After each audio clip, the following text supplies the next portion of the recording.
우리는 계속해서 주님께서 가르쳐 주신 기도문, 주기도문 시리즈로 말씀의 은혜를 나누고 있습니다.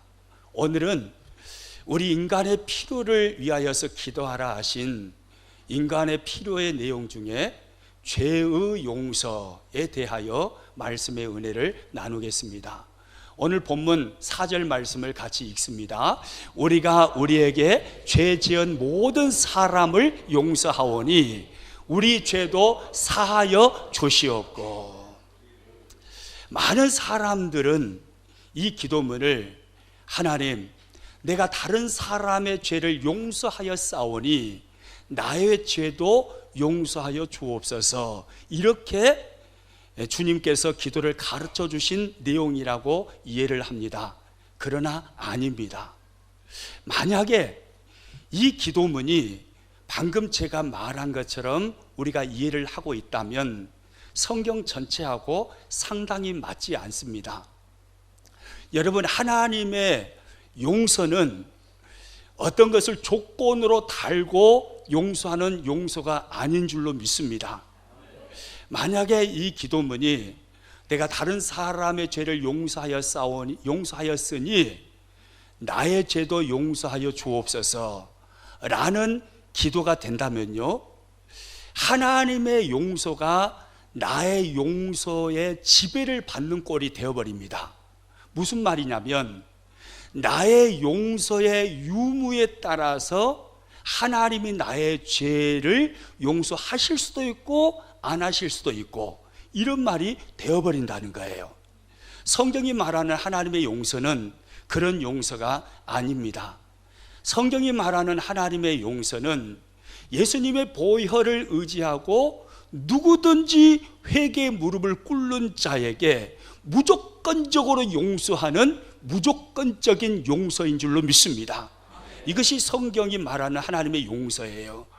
그리고 이 말씀을 하나님, 내가 다른 사람의 죄를 용서하여 싸우니 나의 죄도 용서하여 주십시오, 이렇게 이해하게 되면 시제가 맞지 않습니다.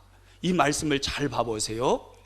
다른 사람의 죄를 용서하는 시제하고 그리고 나의 죄의 용서를 구하는 시제가 현재형으로 같잖아요. 그렇죠? 용서하오니 사하여 주시옵고, 둘 다 현재형이잖아요. 만약에 다른 사람의 죄를 용서하여 싸우니 나의 죄도 용서하옵소서라고 이해를 하게 된다면 다른 사람의 죄를 용서하는 것이 먼저 일어나는 과거형이 되어야 합니다. 그러나 오늘 성경은 둘 다 현재형으로 쓰고 있습니다. 그러므로 주님이 말씀하시는 이 기도는 하나님, 나의 죄를 용서하여 주옵소서, 이 기도하고요, 또 하나는 하나님께서 나의 죄를 용서하여 주셨사오니 나도 다른 사람을 용서할 수 있도록 도와 주옵소서, 이 기도의 내용인 거예요. 그러니까 누가복음 11장 4절에서 주님이 가르쳐 주신 이 주기도문은요, 두 가지 강구로 구성되어 있습니다. 첫째는 나의 죄를 용서하여 주옵소서라는 강구하고, 두 번째, 다른 사람을 용서할 수 있게 하옵소서라는 강구입니다. 오늘은 이 두 가지 강구의 내용을 가지고 말씀을 나누겠는데요, 먼저 주님은 나의 죄를 용서하여 주옵소서라고 기도하라고 하십니다. 주님 앞에 무릎을 꿇을 때마다 주님, 나의 죄를 용서하여 주옵소서, 이 기도를 하라고 말씀하시는 겁니다. 여러분, 하나님의 자녀가 어떤 사람일까요? 하나님의 자녀는 예수님의 십자가 보혈로 말미암아 죄 용서를 경험한 사람들이 하나님의 자녀입니다. 맞습니까? 틀립니까? 맞잖아요. 그래요. 예수님의 십자가 보혈의 공로로 인해서 하나님 앞에 죄 용서를 받은 사람, 이 사람들이 하나님의 자녀입니다. 원래 아담의 후손으로 태어난 모든 사람들은요, 죄인으로 태어났고 그래서 죄를 범하면서 살아가게 되어 있습니다. 그래서 성경은 로마서 3장 23절에서 이렇게 말씀을 하지요. 같이 읽습니다. 모든 사람이 죄를 범하였음에 하나님의 영광에 이르지 못하더니, 모든 사람이 죄를 범하였다는 거예요. 한 사람도 애 없이 모든 사람이 죄인이라는 것입니다. 그리고 또 성경은 로마서 3장 10절에서 이렇게 말씀합니다. 기록된 바 의인은 없나니 하나도 없으며, 의인은 없나니 한 사람이라도 있어요, 없어요? 한 사람도 없대요. 이것이 성경입니다. 이 땅을 살아가는 아담의 후손으로 태어난 모든 사람은 죄인으로 태어났다는 거예요. 그래서 죄를 범하며 살아간다는 거예요. 그래서 인생은 소망이 없다는 것입니다. 여러분, 죄가 무엇입니까? 죄라는 것은 오늘 본문에서 주님이 말씀하시죠. 나의 죄도 용서하여 주시옵고. 여기서 말하는 이 죄는요, 하마르티아라는 단어인데요, 어디에 쓰는 말이냐면 화살이 관역에서 빗나갔을 때 쓰는 말입니다. 그러니까 활을 쏘는 사람이 관역을 바라보고 활을 당겨서 화살을 날립니다. 정확하게 그 관역의 한가운데 한 점, 정확한 점, 그 점에 정확하게 맞아야 돼요. 그런데 미치지 못했거나 넘어가 버렸거나 옆으로 새버렸거나 조금이라도 빗나간 모든 것들은 다 죄라는 거예요. 하나님의 진리의 말씀에서 조금이라도 빗나간 것, 그 모든 것은 다 죄라는 말입니다. 인간이 마땅히 행해야 될 그 모든 삶에서 조금이라도 빗나가서 조금이라도 흠집이 있으면 그것은 다 죄라는 것입니다. 그러면 이 땅에 죄인 아닌 사람이 있을까요, 없을까요?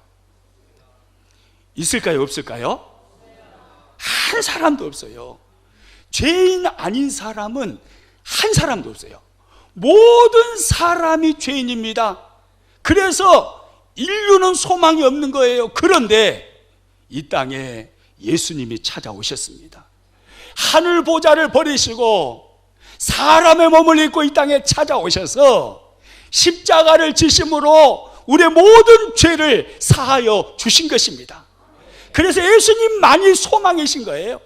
예수님만이 이 땅에 우리를 찾아오셔서 우리의 모든 죄를 대신 짊어지시고 죄인 취급당하심으로 십자가에 오르셨습니다. 그래서 수치와 조롱과 멸시와 그리고 하나님의 형벌을 받으시면서 우리의 모든 죄를 용서해 주셨습니다. 예수님께서 십자가에서 못 박혀 죽으실 때, 그래서 주님은 마지막으로 이런 말씀을 하시죠. 다 이루었다. 요한복음 19장 30절 같이 읽습니다. 예수께서 신포도주를 받으신 후에 이르시되 다 이루었다 하시고 머리를 숙이니 영원히 떠나 가시니라. 다 이루었다. 이것이 주님께서 십자가에서 마지막으로 하신 말씀이셨어요. 다 이루었다. 이게 무슨 말씀이냐면요, 테텔레스타이라는 말이에요. 값을 지불했다, 완불했다, 청산했다라는 말입니다. 죄의 값을 우리 예수님께서 십자가에서 완벽하게 지불하셨다는 거예요. 저와 여러분의 모든 죄의 짐들을 예수님이 짊어지시고 십자가에 오르심으로 하나님이 물으시는 그 모든 죄의 값 완벽하게 십자가에서 주님이 지불하셨습니다. 완벽하게 청산하셨습니다. 그래서 우리는 그 주님의 십자가 사랑으로 인해서 하나님의 용서를 받은 사람이에요. 그래서 하나님의 자녀는 하나님의 용서를 받은 사람이에요. 용서를 받고 의롭다 하심을 받은 사람, 그 사람이 바로 하나님의 자녀, 바로 저와 여러분인 것입니다. 여러분 믿으시기 바랍니다. 여러분, 의롭다함, 이 말이 무슨 말인지 아십니까? 법정에서 사용하는 말입니다. 이 말은 하나님께서 우리를 보실 때 이전에도 지금도 앞으로도 하나님 앞에 딱 섰을 때, 하나님이 우리를 보실 때 죄를 전혀 지은 적이 없는, 죄를 범한 경험이 한 번도 없는 사람으로 하나님이 우리를 간주해 주신다라는 거예요. 너무너무 신나고 너무너무 놀라운 기쁜 소식이잖아요. 죄로 인해서 멸망받아야 돼요. 죄로 인해서 영원토록 죽어야 합니다. 죄로 인해서 소망이 없어요. 그런데 예수님께서 완전하게 청산해 주시고 죄값을 지불해 주시고 우리를 의롭다 하심으로 하나님 앞에서 죄를 하나도 범하지 않은 사람으로 보여지게 된다라는 거예요. 그래서요, 이 사실을 깨달은 사도 바울은요, 이것이 너무너무 흥분되고 감격이 되는 거예요. 그래서 로마서 8장 1절과 2절에서 바울은 이렇게 고백을 합니다. 그러므로 이제 그리스도 예수 안에 있는 자에게는 결코 정죄함이 없나니, 이는 그리스도 예수 안에 있는 생명의 성령의 법이 죄와 사망의 법에서 너를 해방하였음이라. 할렐루야. 누구든지 예수님 안에 있으면 결코 정죄함이 없다는 거예요. 죄와 사망의 법에서 해방되었다라는 거예요. 그래서 우리 이 찬양하잖아요. 예수 안에 있는 나에게 결코 정죄함 없네. 아멘. 생명의 성령의 법이 해방하였네. 예수 안에 있는 나에게 결코 정죄함 없네. 생명의 성령의 법이 해방하연 예수 짝짝짝, 예수 짝짝짝, 오직 예수 짝짝짝, 예수 짝짝짝, 오직 예수. 죄와 사망에서 나를 구원했네. 죄와 사망에서 나를 구원했. 살리고 해방되었네.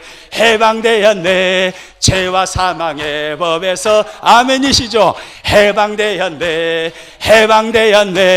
죄와 사망의 법에서. 할렐루야.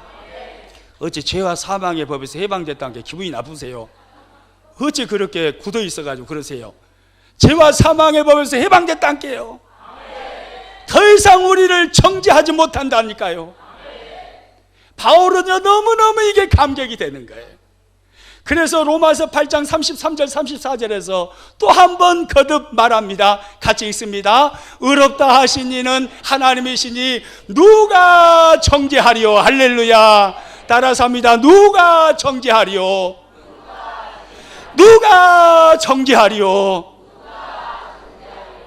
아무도 정죄하지를 못해요. 하나님 품 안에서 완벽한 죄를 용서받은 사람, 과거의 죄, 현재의 죄, 미래에 지을 죄까지 완벽하게 용서를 받은 사람, 그 사람들이 바로 저와 여러분인 거예요. 그 사람이 하나님의 자녀입니다. 여러분, 그렇습니다. 하나님의 자녀는 완벽한 죄의 용서를 받은 사람, 하나님의 용서를 경험한 사람, 이 사람이 하나님의 자녀입니다. 그런데 오늘 성경을 보니까 예수님께서 이처럼 이미 예수님을 구원의 주님으로, 인생의 주인으로, 믿음으로 완벽한 죄 용서를 받아서 하나님의 용서를 경험하고 하나님의 자녀가 된 우리들을 향하여서 나의 죄도 용서하여 주시옵고, 이렇게 기도하라고 말씀하십니다. 여러분, 무슨 말씀일까요? 이미 하나님의 용서를 경험한 우리들이에요. 그런데 주님 앞에 무릎 꿇을 때마다 주여 나의 죄를 사하여 주옵소서. 이 기도를 하라는 말씀이에요. 이게 무슨 말씀일까요? 이 말씀은요, 이미 하나님의 용서를 경험한 하나님의 자녀들이 날마다 삶을 살면서 매일 짓는 죄, 그 죄를 하나님 앞에 회개하고 자백하는 삶을 살라는 것입니다. 여러분, 우리가 예수님을 믿고 의롭다 하심을 받았지만 죄성은 우리 안에 남아있어요? 안 남아있어요? 남아있어요. 그래서 하나님의 자녀로 살지만 말씀을 자꾸 거부하고 싶은 거예요. 성령의 이끄심대로 살고 싶지 않아요. 내 정욕대로, 내 의지대로, 내 감정대로 살고 싶은 거예요. 왜 그럴까요? 죄의 속성이 우리 안에 여전히 남아있기 때문에 그렇습니다. 우리는 이렇게 연약한 사람들이에요. 이 연약함으로 인해서 하루하루를 그리스도인으로 살아가면서도 여전히 하나님 앞에 범죄하는 그 죄악들을 주님 앞에 무릎 꿇을 때마다 회개하라, 자백하라. 주님은 이 말씀을 하시는 것입니다. 요한복음 13장에 가서 보면요, 예수님께서 이미 하나님의 용서를 경험한 하나님의 자녀들은 목욕을 하였으므로 발만 씻으면 된다라는 비유의 말씀으로 말씀을 하십니다. 예수님께서 제자들이 그렇게 말씀하시는데 요한복음 13장 10절 말씀 같이 읽어봅니다. 예수께서 이르시되 이미 목욕한 자는 발밖에 씻을 필요가 없느니라 온몸이 깨끗하니라, 이렇게 말씀하셨어요. 이미 목욕한 자는 누굴까요? 하나님의 자녀가 된 사람이에요. 예수님의 보혈의 피로 인해서 죄 사함 받고 하나님의 용서를 경험한 하나님의 자녀가 된 사람, 이 사람은요 무엇을 씻으면 된다고요? 계속해서 목욕할 필요가 없고 뭘만 씻으면 돼요? 발만 씻으면 된대요. 여러분, 우리가 삶을 살아가면서도 목욕을 하고 밖에 나갔다 오면은 손과 발을 씻어요, 안 씻어요? 밖에 나갔다 올 때마다 목욕합니까? 그런 건 아니잖아요. 목욕은 가끔 한 번씩 하더라도 요즘같이 더운 날은 날마다 해도 덥더라고요. 하루에 몇 번씩은 목욕을 해야 되지만 목욕하고 밖에 나갔다가 들어오면 손발을 씻습니다. 물론 좀 추접하게 산 사람들은 안 씻어요. 대부분의 사람들은 손발을 씻어요. 주님이 하시는 말씀이 그 말씀이에요. 이미 예수님의 십자가 보혈로 말미암아 죄 사함 받는 목욕을 했지 않았느냐. 그러므로 일상의 삶에서 때가 묻는 죄에 대해서는 목욕할 필요가 없다. 발만 씻으면 된다. 회개해라, 자백하면 된다, 이 말이에요. 일상의 삶에서 우리가 범죄하는 그 죄를 자백하지 아니하고 회개하지 아니하면 그리스도인들이 행복이 없어요. 죄책감에 눌려 삽니다. 어두운 감정에 사로잡혀 삽니다. 마음에 울분이 있어요. 그래서 얼굴이 환해지지가 않아요. 주님은 우리의 행복을 원하시거든요. 그래서 끊임없이 하나님 앞에 날마다 범하는 그 죄를 가지고 나가서 회개하는 기도를 함으로 자백의 삶을 살아가라는 것입니다. 그렇게 자백하면 하나님은 의로우사 우리의 죄를 깨끗하게 씻어 주시는 분인 줄로 믿습니다. 요한일서 1장 9절입니다. 만일 우리가 우리 죄를 자백하면 그는 미쁘시고 의로우사 우리 죄를 사하시며 우리를 모든 불의에서 깨끗하게 하실 것이요. 할렐루야. 날마다 삶을 살아가면서 우리의 삶에서 범죄하는 우리의 죄악들, 그것을 하나님 앞에 가지고 나아가면 하나님은 깨끗하게 씻어 주십니다. 사해 주십니다. 주님은 기다리셨다는 듯이 우리가 자백할 때마다 우리의 마음을 어루만져 주십니다. 그래서 죄책감을 내려주십니다. 어두운 감정을 바꿔주십니다. 행복한 그리스도인으로 바꿔주시는 거예요.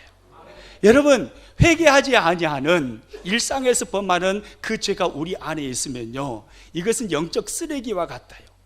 영적 쓰레기가 계속 집안에 쌓여 있으면 썩어요, 안 썩어요? 썩습니다. 쓰레기만 썩습니까? 주변에 있는 것도 썩게 만듭니다. 악취를 풍깁니다. 마찬가지예요. 죄는, 일상의 삶에서 범하는 이 죄는요, 영적 쓰레기와 같아요. 우리 안에 회개하지 아니하고 청산하지 아니하고 계속해서 쌓아놓으면 그것이 우리 안에서 썩는 겁니다. 그러면 어두워질 수밖에 없잖아요. 그러면 불행해질 수밖에 없잖아요. 악취가 나는 거잖아요. 주님은 우리들에게 말씀하십니다. 나의 죄를 용서하여 주시옵고 이 죄를 하라고 말씀하십니다. 우리가 행복하기를 원하시는 거예요. 할렐루야. 날마다 죄 사함 받고 행복하기를 주님은 원하시는 겁니다. 우리 평안의 식구들이 그렇게 사시기를 축복합니다. 날마다 하나님 앞에 나가서 죄 사함에 대한 매일의 죄악을 회개함으로, 자백함으로 죄 사함 받고 기쁨을 누리고 행복을 누리는 그리스도인들, 우리 평안교회 식구들이 되시기를 축복합니다. 예수님은 오늘 이 기도의 내용에서 두 번째 간구, 죄의 용서 중에서 두 번째 간구를 말씀하시는데, 그 두 번째 간구는 바로 이것입니다. 다른 사람을 용서할 수 있게 하옵소서. 이 기도를 하라는 거예요. 다른 사람을 용서할 수 있게 하옵소서. 서두에서도 말씀드렸지만 이 기도의 내용은요, 예수님, 주님이 나의 죄를 용서해 주신 것처럼 나도 다른 사람을 용서할 수 있게 하여 주옵소서. 이 기도인 것입니다.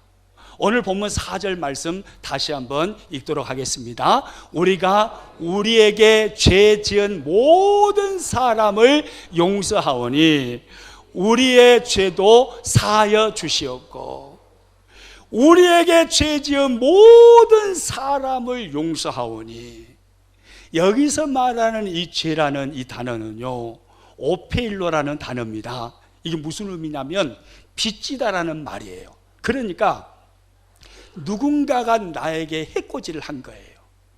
큰 상처를 준 거예요. 해서는 안 될 일을 누군가 나에게 했어요. 그래서 깊은 죄의 빚이 내 안에 있습니다. 그 사람만 보면 갚아주고 싶은 거예요. 그 사람만 보면 마음이 막 뒤집혀지는 거예요. 그런 내 인생을 완전히 망가뜨려버리고 내 인생을 구겨버린, 나에게 죄의 빚을 진 그 사람을 향해서도 용서하라고 주님은 말씀을 하시는 겁니다. 그 사람을 용서하라고 주님 말씀이에요. 여러분, 그런데 이렇게 용서하는 게 쉬워요, 어려워요? 여러분들은 다 성자셔가지고 쉽게 용서하시죠? 용서하는 게 쉽지 않습니다. 정말로 어렵습니다. 예수님은 마태복음 18장에서요, 그런 비유의 말씀을 하십니다. 한 사람이 왕에게 1만 달란트 빚을 졌답니다. 1만 달란트라고 하니까 별로 감이 안 오죠. 1만 달란트, 이것은요 엄청난 금액인데, 한 달란트가 6천 데나리온입니다. 그 당시 화폐 단위로 한 데나리온은 노동자가 하루 일해서 버는 품삯입니다. 그러니까 요즘에 일반적으로 일을 해서 하루에 10만 원을 번다고 하면, 그러면 1만 달란트는 얼마가 되냐면 6조 원이 됩니다. 6조 원. 6조 원이라니까 별로 놀라지도 않으시고, 여러분은 한 10조 원 정도 쌓아놓고 사십니까? 6조 원이란 게 6조 원? 감이 안 오죠. 우리는 하도 이거 가져본 적이 없어가지고, 뭐 조가 뭐예요? 억도 없는데 가져본 적이 없어가지고 이게 감이 안 와요. 감이 안 와. 그래서 이 1만 달란트라는 이 액수를요, 날짜로 계산해 보니까 6천만 날을 일해서 벌어들이는 돈입니다. 6천만 날. 이래도 감이 잘 안 오죠. 이것을 1년, 2년 해로 계산을 하면 1만 달란트는 16만 4,383년 동안 한 푼도 안 쓰고 이래가지고 벌어들일 수 있는 액수예요. 16만 4,383년이라니까요. 그래도 감이 안 옵니까? 이 16만 4,383년은요, 예수님께서 이 땅에 우리를 위해서 오신 이후로 지금 몇 년이 지났죠? 2019년이 지났잖아요. 까마득한 과거 아닙니까? 2019년이 지났어요. 그런데 16만 4,383년이라는 이 기간은요, 예수님께서 우리 시대까지, 예수님께서 오신 그 시대부터 우리 시대까지 2019년인데 이 기간이 80번을 더해야 돼요. 이 기간에 80배가 되는 어마어마한 기간 동안 하루도 쉬지 않고 일해가지고 한 푼도 안 쓰고 16만 4,383년 동안 예수님께서 오셔서 지금까지 그 기간에 80배를 더 살면서 일을 해서 벌어들일 수 있는 돈, 그게 바로 1만 달란트입니다. 많아요, 적어요? 상상할 수 없을 정도로 많잖아요. 그러니까 이 1만 달란트는요, 어떤 한 사람이 도저히 갚을 수 없는 돈이에요. 이것은 죽었다 깨어나도 갚지 못합니다. 16만 4,384년 동안 일해가지고 벌어서 돈을 갚아야 되는데 어떻게 갚아요? 100년도 못 사는데. 갚을 수가 없어요. 갚을 수가 없어요. 상상할 수 없는 그에게 돈입니다. 그 빚을 왕에게 지고 있는 거예요. 왕이 달라고 그럽니다. 그러니까 이 사람이 애걸복걸하면서 한 번만 봐주라고 그래요. 그러니까 왕이 완전하게 탕감해 줍니다. 16만 4,383년 동안 일해서 갚을 그 돈을 완전하게 다 탕감해 주는 거예요. 그 탕감을 받았으니까 좋아요, 안 좋아요? 허블나게 좋잖아요. 허블나게 좋아가지고 가고 있는데, 왕을 만나고 집에 가고 있는데 자기에게 빚진 100데나리온 빚진 사람을 만났어요. 100데나리온은 지금 화폐로 하면 1,000만 원 정도 됩니다. 16만 4,383년 동안 일해야 갚을 수 있는 돈을 탕감받았는데 1,000만 원도 물론 크죠. 물론 크지만 그 정도 탕감을 받았다면 그 사람 입장에서는 1,000만 원이 크게 느껴지겠어요? 작게 느껴지겠어요? 크게 느껴지면 바보죠, 바보. 16만 4,383년 동안 날마다 일해서 벌 돈을 그걸 탕감받았다니까요. 그런데 1,000만 원 그거 탕감 못 해줘요. 근데 이 사람이요, 탕감을 안 해줘요. 맥살을 자꾸 흔들어버려요. 갚으라니까! 없어요. 한 번만 봐주세요. 안 돼! 갚으라니까! 조금만 연기해주세요. 한 번만 봐주세요. 안 돼! 갚으라니까! 해가지고 이 사람이요, 경찰에 신고해갖고요, 감옥에 넣어버렸대요. 그래서 이 말을 왕이 들었어요. 왕이 들으니까 열 받겠어요, 안 받겠어요? 열 받으셨어요. 이 왕께서 열 받으셔가지고 왕이 하는 말입니다. 마태복음 18장 32절 33절 같이 읽습니다. 이에 주인이 그를 불러다가 말하되 악한 종아, 내가 빌기에 내가 내 빚을 전부 탕감하여 주었거늘 내가 너를 불쌍히 여김과 같이 너도 내 동료를 불쌍히 여김이 마땅하지 아니하냐, 그렇게 말씀하셨습니다. 할렐루야. 이 악한 종아, 네가 탕감받은 게 얼만데 16만 4,383년 동안 일해서 벌어야 할 그 어마어마한 거액을 내가 탕감해 줬는데 그 1,000만 원 그거 탕감 못 해주니? 이 악한 종아, 왕이 그렇게 말을 했습니다. 여러분, 예수님께서 이 비유를 통해서 우리에게 하시고자 하는 말씀이 무엇이었을까요? 예수님은 당신의 몸을 십자가에 가지고 올라가셔서 당신의 몸을 찢으셨습니다. 그분이 누구십니까? 그분은 하나님이십니다. 하늘 보좌를 버리시고 하나님이 이 땅에 찾아오셨어요. 하나님이 십자가에서 죽으신 겁니다. 어마어마한 죄의 빚을 탕감받은 거예요. 예수님이 다 이루셨어요. 청산하심으로 완벽하게 탕감해 주셨습니다. 죄를 용서해 주셨어요. 그런데 그 죄를 용서받은 너가, 너의 동료가 네 마음 좀 상하게 했다고, 네 앞길 좀 방해했다고, 그걸 용서하지 못하고 왼수로 생각하면서 어떻게 하면 뒤통수 더 때려줄까, 그렇게 사는 것이 과연 옳으냐 이 말입니다. 이게 주님이 하시는 말씀이에요. 과연 그렇게 사는 것이 옳으냐? 주님 말씀합니다. 그렇게 사는 자를 향해서 너는 악하다라고요. 이 악한 종아, 너가 사함받은 그 크기가 얼마나 큰데 그 정도 용서 못 해주냐? 주님은 씻을 수 없는 상처를 누군가가 나에게 줬을지라도 용서하라고 말씀을 하시는 것입니다. 이런 말을 하면요, 목사님은 인생을 덜 살아봐서 그래요. 더 살아보시오, 더 살아보시오. 내 인생을 망가뜨린 그 인간을 내가 어떻게 용서를 해요? 지금도 그 인간 때문에 내가 피눈물을 흘리며 살고 있는데 어떻게 그를 용서할 수가 있겠어요? 용서 못해요. 이게 솔직한 우리의 마음이잖아요. 씻을 수 없는 죄의 빚을 진 사람, 나에게 씻을 수 없는 상처를 준 사람을 향해서 우린 용서가 잘 안 됩니다.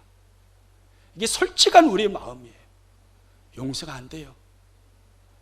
지금도 그 인간 때문에 피눈물 나는 삶을 사는데 쉽게 용서가 되겠어요? 용서가 안 돼요. 그러나 주님은 말씀합니다. 그럴지라도 용서해야 된다라고 말씀하십니다. 그래서 이게 기도가 되는 거예요. 하나님, 주님이 나를 용서하셨사오니 나도 다른 사람을 용서할 수 있게 하옵소서. 내 힘으로는 안 되니까 주님께 기도해서 용서할 수 있는 힘과 능력을 주시라고 힘을 구하라는 거예요. 주여, 내 힘으로는 안 됩니다. 보이기만 하면 배 죽이고 싶은데 어떻게 용서가 됩니까? 근데 성령의 능력이면 가능할 줄로 믿습니다. 주님은 그럼에도 불구하고 용서하라고 그럽니다. 우리는 용서해야 됩니다. 여러분, 내 인생에 씻을 수 없는 상처를 준 사람이 있을지라도 용서할 수 있기를 축복합니다. 용서해야 됩니다. 왜요? 왜 용서해야 됩니까? 첫째는요, 그것이 주님의 명령이기 때문에 그렇습니다. 둘째는요, 또 하나가 있는데 그것은요, 우리의 행복을 위해서 그러는 거예요. 씻을 수 없는 죄를 나에게 범해서 상처를 누군가에게 받았어요. 그래서 용서가 되지 않아요. 분노를 가지고 삽니다. 그러면요, 내 인격이 파괴되는 것입니다. 내가 우울증 걸려요. 내가 영적으로 육적으로 질병에 걸리는 겁니다. 용서하는 것이 살 길이에요.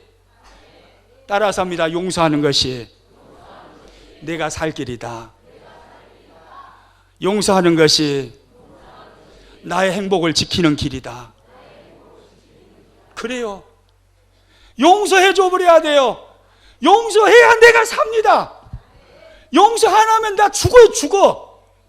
용서 안 하면요, 그 사람이 단락해지기 전에 내가 죽는다니까요. 내가 죽어요. 예? 한 자매가요, 몸이 안 좋아서 병원에 가서 검진을 받았답니다. 말기암이래요.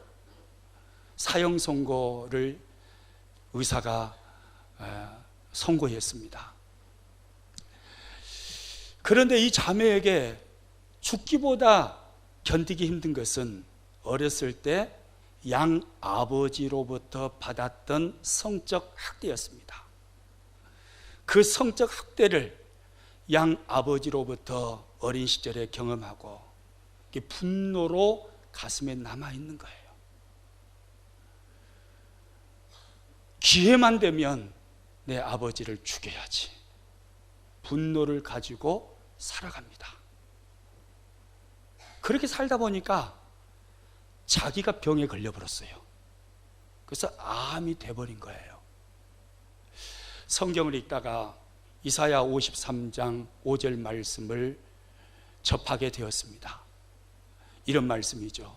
그가 찔림은 우리의 허물 때문이요 그가 상함은 우리의 죄악 때문이라. 그가 징계를 받음으로 우리는 평화를 누리고 그가 채찍에 맞음으로 우리는 나음을 받았도다. 이 말씀을 접하면서 십자가에서 나에게 부어주신 주님의 사랑의 크기가 얼마나 큰 것인가를 깨닫게 되었습니다. 그러면서 주님, 이 큰 사랑을 나에게 부어주셨는데 주님, 제가 용서해야죠. 그 양아버지를 용서하기로 결정을 합니다. 하나님 앞에 고백합니다. 하나님, 나에게 상처를 준 양아버지를 용서합니다. 하나님, 양아버지를 축복합니다. 그렇게 고백하고 기도를 했어요. 그런데 신기해요. 그렇게 고백하고 그렇게 기도를 했는데 마음의 분노가 사라지는 거예요. 육신의 말기암 판정을 받았는데 암이 치료돼 버린 거예요. 용서하는 것이 내가 사는 길입니다. 용서하는 것이 나의 행복을 지키는 길이에요. 한 크리스찬 자매가요, 결혼을 하는데 형제가 교회를 다니지 않는 형제예요. 그래서 나는 교회 다니지 않는 형제와는 결혼할 수 없습니다. 그러니까 이 형제가 결혼한 후에 교회를 나가겠다고 약속을 하고, 그래서 이 자매는 형제와 결혼을 했습니다.